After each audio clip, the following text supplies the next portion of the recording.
Good evening, everyone. Good evening. My name is Kamal Hassan, and I am a 65-year-old Palestinian refugee still.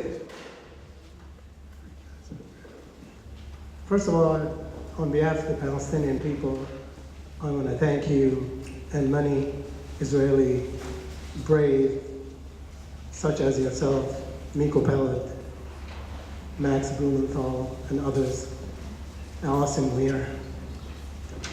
My question to you is, why do you do this for the Palestinian people and peace? Okay. Thank you. Thank you. It's a good question, not because I'm so interested why I'm doing it. Of course, we all ask these questions because we want to enlarge the number of Israeli Jews who are doing what we are doing, and I think that's why this analysis is important. You're trying to understand the transformation you yourself undergo, so to see whether you can really create a more massive movement of people who come from a similar background and may go in the same direction. And of course, the difficult thing of applying a personal story into political activism is that, of course, each human story of transformation is different from another. But there are some common issues, and I always remind myself the fact that there are, and there are even today, young Israeli Jews who are beginning in various degrees of conviction to feel the same things that I feel, means that despite of years, decades of fabrication, of indoctrination, of dehumanization, despite of all of that, there is always a group of people who are not blind. They can see the ruins of the Palestinian village. They can see with their eyes the atrocities committed against the Palestinians today. They can hear with their ears the cries of Palestinian children when Israeli airplanes attack them. And they can understand that they have at least the ability to talk, if not to act, on behalf of the people who are victims of their own state. This is not common only to us. I think it's common to many other people. But so that's one question, one answer to your question. The second one is really, I think, most people like myself who come from the comfort zone, and I think that was also true about Rachel.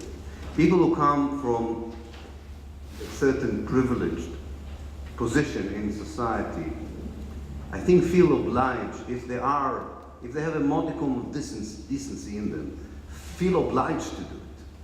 It's not a matter of why they are doing it.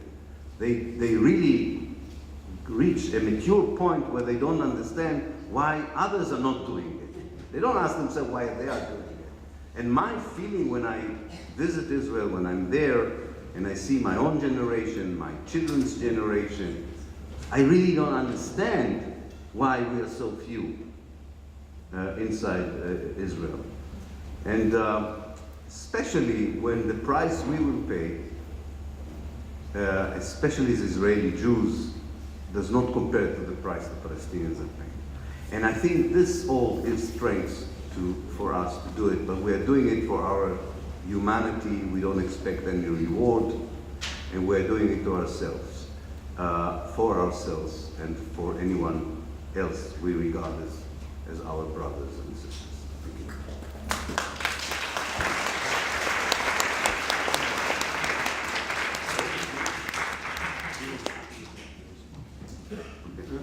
Hi, Mark. So I want to ask you actually to follow up a bit on what you just started to talk about now in the last answer. You know, I'm not one of these people who says we don't have the right to tell the Israelis or the Palestinians what to do, that we bear a responsibility as citizens of the world, and that if you talk to the South Africans, they will all say we could not have done it, even with the resistance movements that we had, which are more robust and than what you have in Israel and Palestine today. We couldn't have done it without the pressure of the outside world. That's what brought down the regime. So we have to do this. But having said that, what do you see going on in Israel today? Can you maybe share a bit from your own experience about what that is, and how can we best support that? And I'm talking about Israel. Thank you, Mark, and thank you for bringing to the light the pressure from the outside, and because I think the two are connected. The galvanized kind of public opinion behind the Palestine cause in this country, in the world at large, is probably the only good news we have in the last 10 or 15 years. The growing effectiveness, popularity, and attractiveness of the boycott, divestment, and sanction movement is really something that, compared to everything else that goes on in Palestine, is really inspirational and gives you hope for the future. But I think we all are aware that this is not enough. That the pressure from the outside, without the unity of the Palestinian movement from the inside, its clearer definition of liberation, and of course, the chances of any movement of change from the inside of the Israeli Jewish society, without these three components, it would be very difficult to envisage a different reality in Palestine. But I do think that the fact that the boycott, divestment, and sanction movement is so successful shows us that, at least from the outside, there is now not only a change in public opinion, views on Palestine, there is now a powerful actor on the ground in Israel and Palestine that was not there before. The only international actors who were effective between the River Jordan and the Mediterranean were governments, international agencies. For the first time, we have representatives of the civil society who are there, and even if they are denied entry by Israel, they are still there.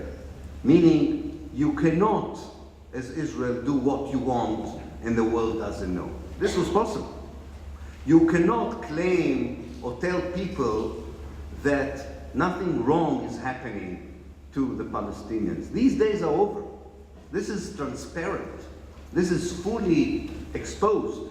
Now, that by itself, I know, is not bringing change. Any one of us who experienced talking to young Palestinians in the West Bank, in the Galilee, in Gaza, and talked to them and told them enthusiastically about the BDS as a new movement, knows how they shrug their shoulders and say, so what? Last year was worse than the year before, so these news that you bring us do not plant any hope in our hearts and minds. And of course, you can understand that they want to see tangible results on the ground, but they will see them. I keep telling them. You cannot underrate this dramatic change in public opinion. It's a long process, I agree. And the last thing you want to ask people under oppression is to hold on.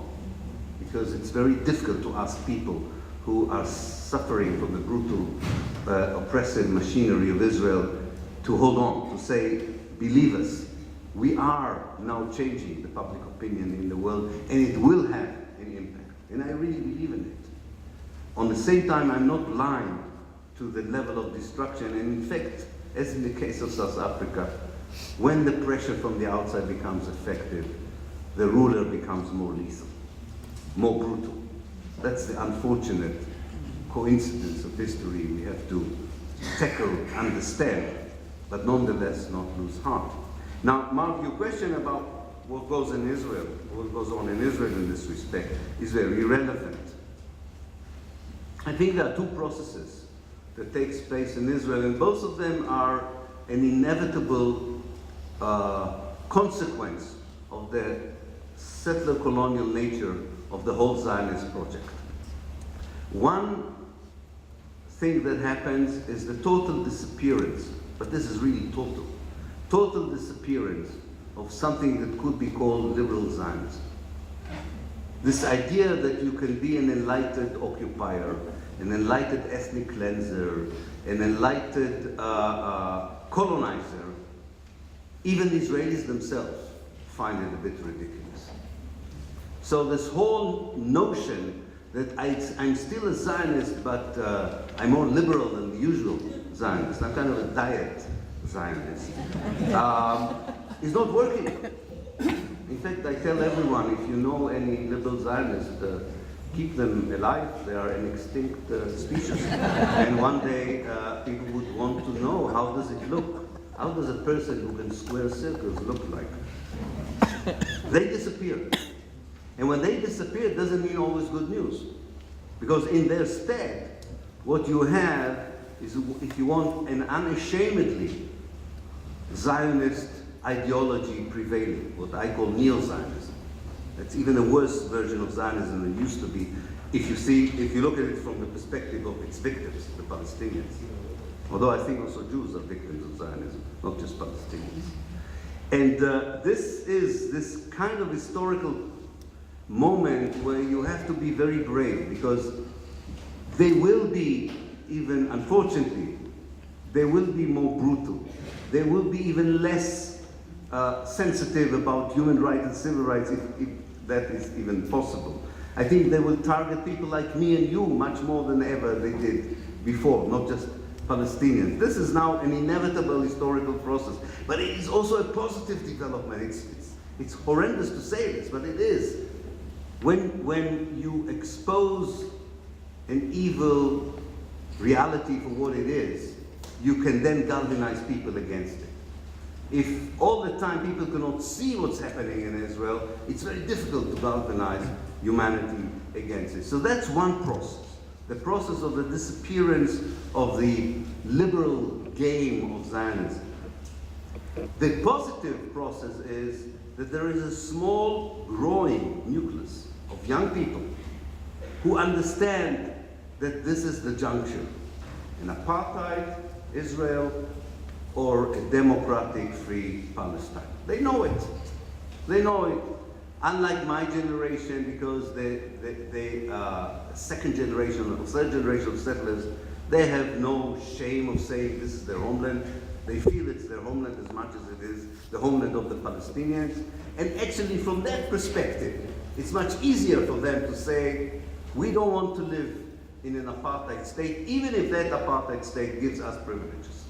And we've seen a similar kind of impulse among young South Africans, young Americans who went to the South to fight for civil rights in the 1960s. This is not, we shouldn't be that desperate about humanity if we find some young people who say, oppression is something I'm going to fight against, even if my own state is the oppressor. We should hope this was a phenomenon that happened in history, and there's no reason to believe, to think they won't reappear. And I can see the buds of it within the Israeli Jewish society. And we are familiar with some of these NGOs, and they are growing. They are growing. One of the biggest secrets in Israel is how many people refuse to go to the army. The numbers are staggering. And the Israelis are not talking about it because they don't want to admit it. And the numbers, unfortunately, of suicide is very high in Israel, among Israeli soldiers. It's not true that you can take young people and turn them into butchers and massacres in Gaza and think that doesn't do anything to them. It's not true. They also understand, if not immediately, a bit later, that they were part of a criminal project. So this is another phenomenon, but I think there is a dialectical connection. If we will empower and enhance the pressure from the outside, these groups will be empowered from the inside, and the Palestinians have their own agency to be united, tell us exactly their vision of the future, which is not very clear, so that we can really start the long and painful, it will be a long and painful journey for restitution and reconciliation.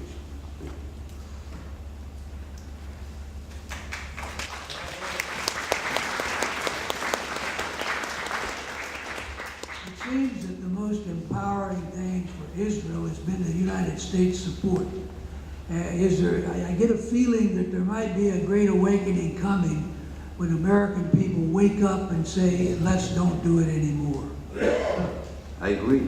I think that exactly, this is what I was talking about. I think we are at this twilight zone between one period of politics and another period or another era of politics.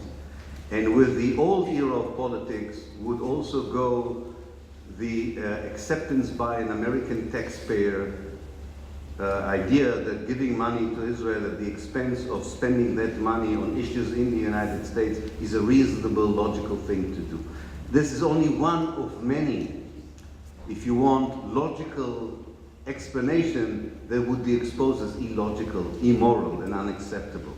And I really think in that respect, Israel and Zionism, and it's not the only phenomenon in the world today, represent something that cannot be shielded anymore in moral terms, in terms of justice. And of course, you can assume that most politicians and most people who deal with the economy would say to you or laugh at you if you want to inject morality into politics and economy. But every human period we know in history, this comes back to haunt them when they're going too far.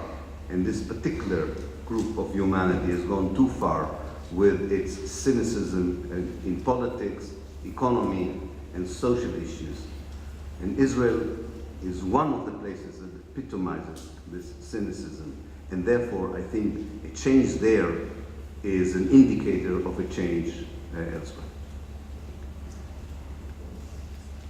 Hi, my name is Amjad Fowler. I'm faculty here on campus. Thank you so much for being here. Thank you. I just had a question. Really, it should be a very straightforward question, but I have a feeling the answer won't be as straightforward. I was just curious if you could, as a very careful observer of the region, let us know what you think might be the anchors or, well, the levers of political, let's say, civic, popular, and political leverage within the occupied territories available to Palestinians under whatever mechanisms of control, whether it's the PA, Hamas, etc., Gaza and the West Bank. Are there political, are there sources of political leverage, civic leverage, popular leverage? If there are, what might those be? Thank you so much. Yeah, thank you, thank you. I think part of it I hinted to, but we can say it even more clearly. Before you identify leverages, before you identify the kind of factors that have the power to transform reality, you have to identify the obstacles.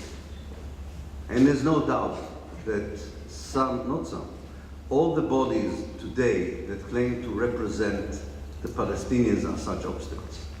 Whether it's the Hamas government in Gaza, whether it is the Palestinian members of Knesset in Israel, or whether it is the PA. These are all representative bodies that belong to a period in which you thought that the struggle for Palestine could be pushed as an anti-colonial struggle, not a struggle against settler colonialism, or the other side of that coin, by totally submitting to a kind of Pax Americana and hope that Israel would be satisfied with only 80% of Palestine. And I think this is clearly not working. Both of them are not working. So I think before we know what the leverage are, we have to understand what stands in the way. I think we can begin to see the leverage that you're talking about. One of them is very interesting. If you think about it, the greatest success, one of the greatest successes of the Zionist movement was fragmenting the Palestinians into 5 different groups. And each group had its own agenda. And it was quite easy in many ways to pit one group against the other because of this usually physical separation, not just the ideological separation. The age of Facebook and internet allows the younger generation to converse freely and openly beyond these boundaries. So young Palestinians in Haifa, and the young Palestinian in Hadway, and the young Palestinian in Olympia can discuss the present and the future in a way that their parents thought was impossible for physical reasons, if not for other reasons. And I think this is something that needs time to mature. And of course, there's always the danger if it will only remain as a cyber-state activism. We know it from the Arab Spring, that you have to be very careful to think that if you have good ideas and you talk about them, even in kind of an anarchist way, and say, I don't need any tools, I don't need any organizations, I don't need any unions, that by itself creates revolutions. It's like trying to take water with your hands from one place to the other because you hate bottles. There's no way, unfortunately, to transform water from one place to the other without some sort of a container. And I think this is something we are talking with young people in Palestine when we share with them the ideas of a democratic state, of a free Palestine, of a decolonized Palestine. We talk about the need of unions, of parties, of organization, and it's not easy because there is a healthy disdain for all these organizations because of what they reflect. But they're only vehicles, they're not the issue itself. And these are the leverage, I think. These are the ones, and we can see them starting in new trade unions that have just appeared in the West Bank, the One Democratic State movement that emerged all over Palestine. You can begin to see this. It's such small buds and early buds that it's too early to say how successful they are and how significant they are, but definitely they begin to to grow. Yeah. My name is Bethany Widener. I hope some other women come up here too. I have a question because we just see the news here about Jeremy Corbyn and the Labour Party and the recent accusations against members of anti-Semitism and why they seem to have been so receptive to those accusations. Yeah. Well, the accusations are that kind of moment where, as an activist, you want to be in it and you don't want to be in it. You don't want to be ignored, and when you're doing good things, you are being not ignored and attacked. And that's not a pleasant position to be in. I think that the accusation of anti-Semitism towards Jeremy Corbyn in person, and the Labour Party in Britain in particular, are exactly an indication that we are moving in certain parts of the world to a different political era. He is the leader of the main opposition in Britain. This is not should not underestimate the importance of this position. It's the first time we have a senior member of the political elite who is unashamedly and unconditionally committed to the cause of Palestine. If someone would have told you this 10 years ago, you would have thought that they were insane or had too much to drink. And the Israelis and their friends are aware of it. This is a very significant development. So they use all the ammunition, and they will do far worse things than what they're doing now by accusing Corbyn of anti-Semitism or the Labour Party of anti-Semitism. This is their moment of the final struggle. And as I said, learning from the case of South Africa, the white regime in South Africa was using the most lethal weapons the moment it began to be shaky and losing its kind of traditional support groups and power bases. So I think that's the reason, and we should not be, Jeremy is a very good friend of mine, and I can tell you on his behalf, he is not afraid of these accusations, he has no doubts about them, and I don't think that they will work. I really don't think they will work. I think they will backfire. They will backfire because that is not the issue. The issue is disband members of the party. Yeah, okay. Listen, this is an evolution, I said. It's not a revolution. It's an evolution. Give some people time to adjust. People are sometimes in the Labour Party, some of them may be afraid. Some of them react in a bad way. Some of them react in a better way. I would not jump to conclusions. I think that it's a very courageous act of cleansing to be able to say to yourself, I have the antidote against this virus, but it's not an easy one. It's not an easy one. Israel can be very intimidating. Its friends can use bribery. They can use inducement. Politicians usually think about the next election, so they have a leverage against them, as they have in this country. But we are beginning to see the cracks in the wall. I would, instead of you being impressed by the fact that some Labour members are being sacked, you should be impressed by the fact that for Israel, the members of the Labour Party in Britain are the greatest danger. That's what is important here. And this seems that they are losing the battle. This is what is important here. The fact that, it's a struggle. Not everybody would be as courageous as the second person. Not everybody will be. And we'll have a lot of U-turns and retractions and things we wouldn't like. But I must say, from an historical perspective, the things I see here in the academia, the things I see in the Labour Party in Britain, in Spain, in Greece, in Portugal, things are happening that I think that those of us who have been long enough in this struggle know that we have dreamed of these moments. But we never illuded ourselves that these would be happy moments, easy moments, or picnics. These are struggles. These are struggles, yeah. If you want to free Palestine, you have to fight for it. It won't happen just by itself.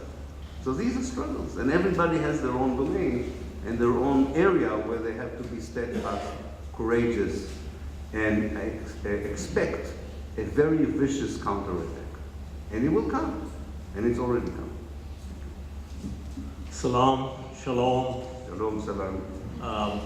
You have a little more hair, but we feel the burn.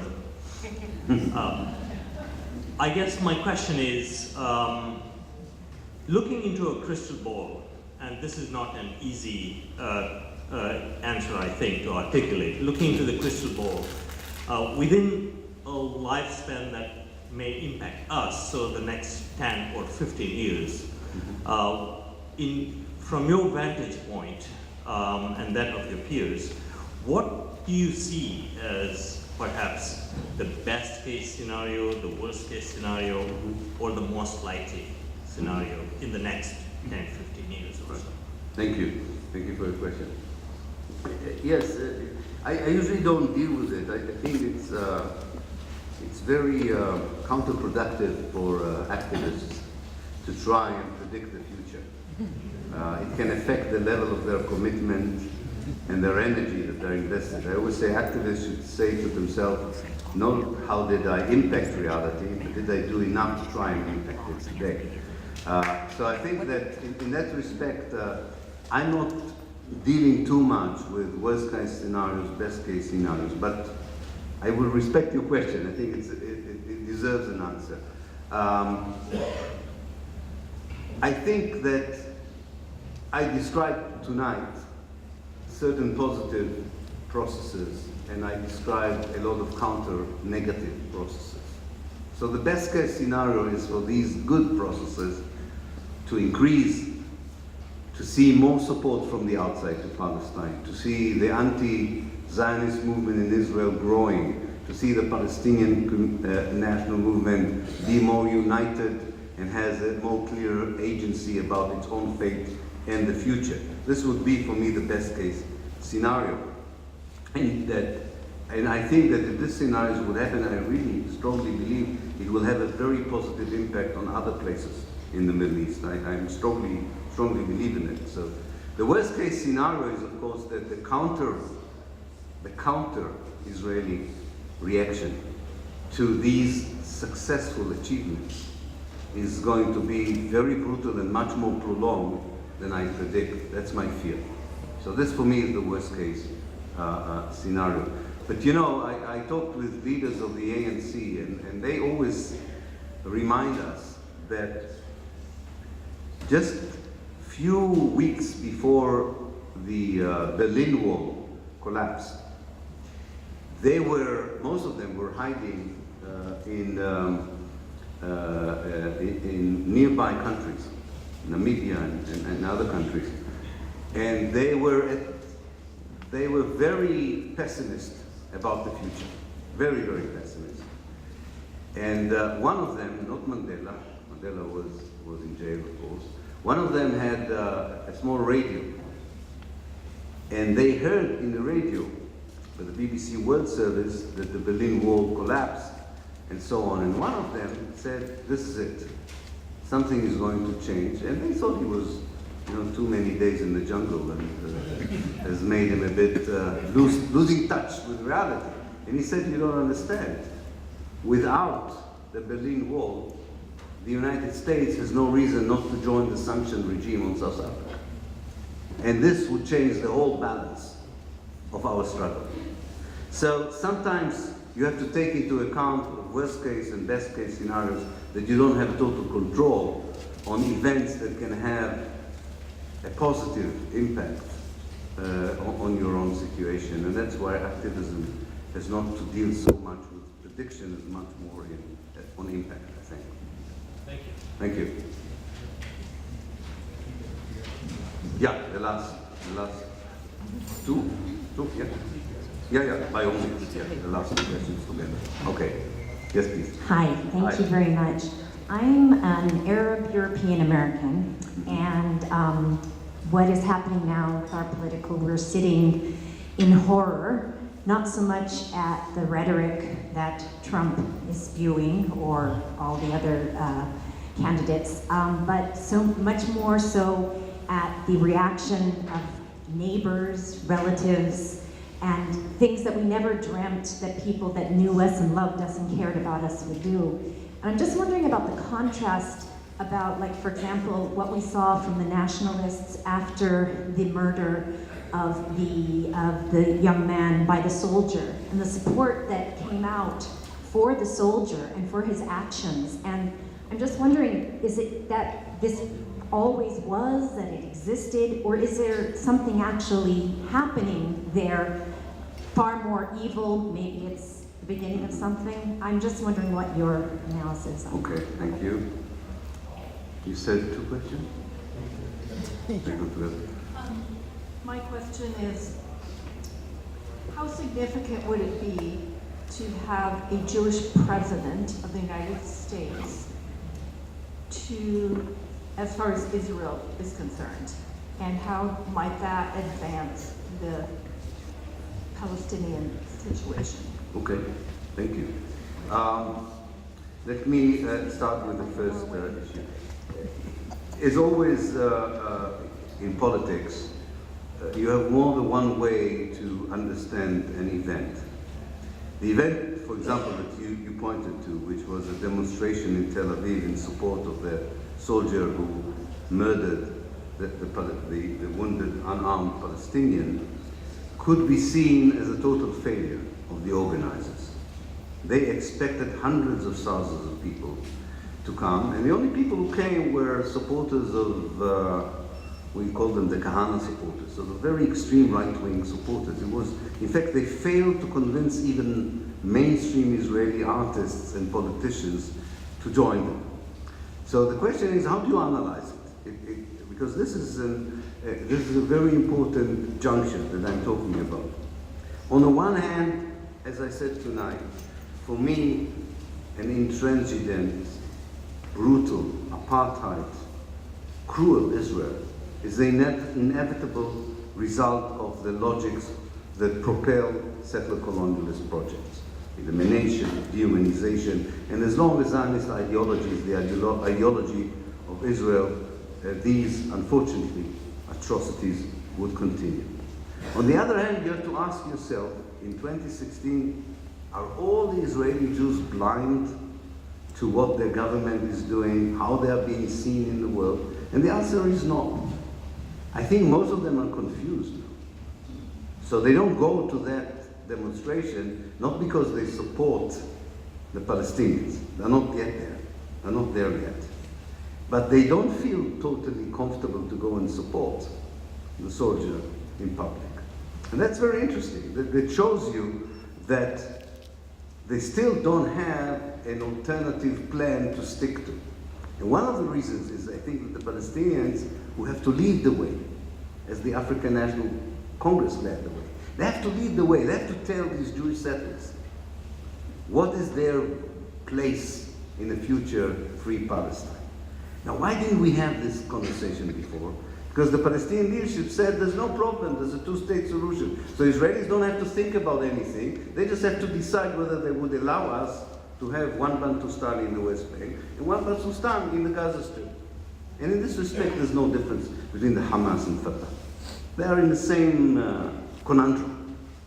So I think to get these Israelis to talk about a different future, where they already feel uncomfortable with the present itself, you need to give them an alternative. And that's why I do believe that the democratic state movement is the beginning of such an idea. So yes, the cruelty, the inhumanity is an inevitable result of the settler colonial nature of Israel.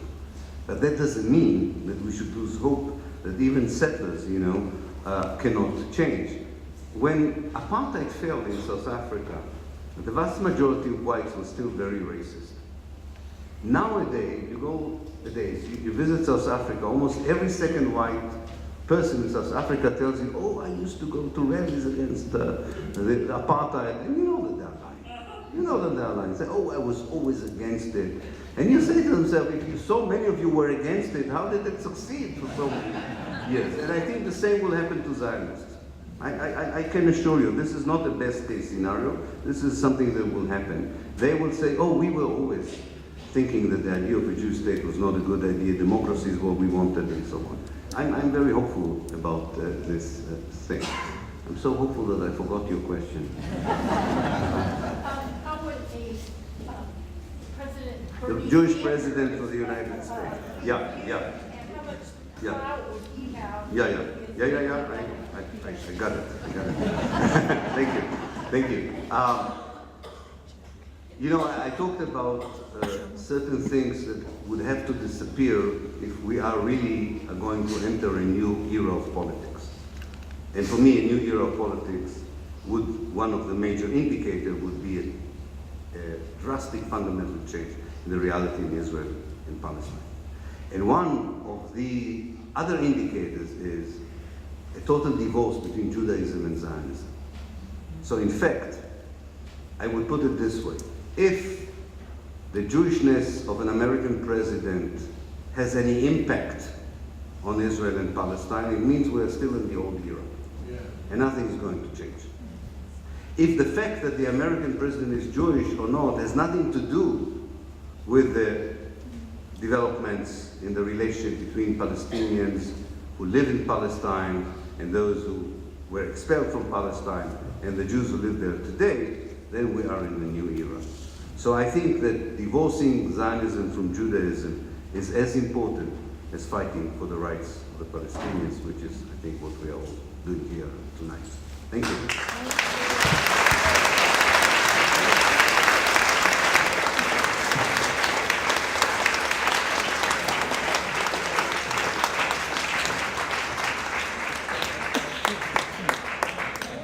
Thank you so much to Dr. Ilan Pappe for a brilliant lecture, inspirational for his groundbreaking historical analysis, the importance of foregrounding settler colonialism and the ethnic cleansing of Palestine and understanding the foundation of the Israeli state. And his work has been so critical in counteracting the imposed historical silences. As he mentioned, Palestinians would not be able to write the kind of history that he's written.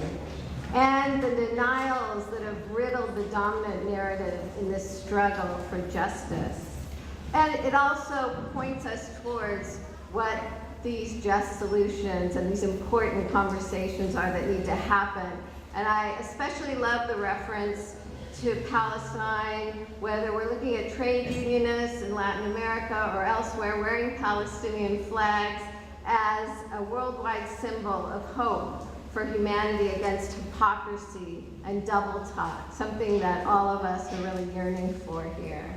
So it's been an honor to have you in Olympia to inaugurate the Rachel Corrie Memorial Lecture. And those of us who knew Rachel here as a student, in our community, as an activist, as a very eloquent writer, as a sister and a daughter, have been really inspired by Rachel's example as well, and her courage in standing with the Palestinians. And many of us faculty here were sharing stories about Rachel recently and saying how when we traveled to Egypt, when we traveled to Spain, when we traveled to Latin America, we found in the wake of Rachel's killing, people were so welcoming to us being from Evergreen because they were so inspired by Rachel's story and by her sacrifice, by her spirit of resistance.